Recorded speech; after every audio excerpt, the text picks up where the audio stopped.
Welcome to the banker lamp. Please enjoy the video. You start by quickly assessing the green net. Locate all tiers and note their size because that decides your repair method. Once you've marked holes, cut away loose fibers and clean the area so stitches hold. Thread a UV-resistant needle and tie a secure knot. You want durability against sun and moisture.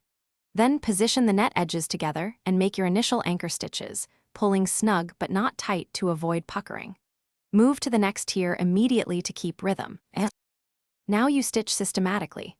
Start at one end and use overcast or whip stitches every 0.5 to 1 cm so load distributes evenly. For holes larger than 2 cm, place a patch behind the tier and stitch the patch around its perimeter. That prevents pulling through.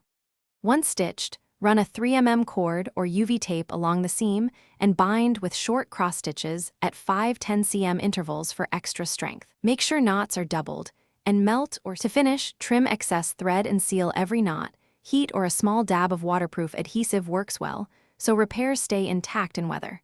Once done, hang or position the net and apply a gradual test load up to the expected working weight to confirm stitches hold. Watch seams closely for slippage. If seams fail, restitch using a denser stitch pattern and add a backing patch.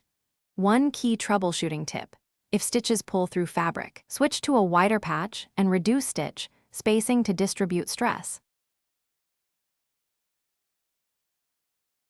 Thanks for watching. If this was helpful, leave a like and consider subscribing. See you next time.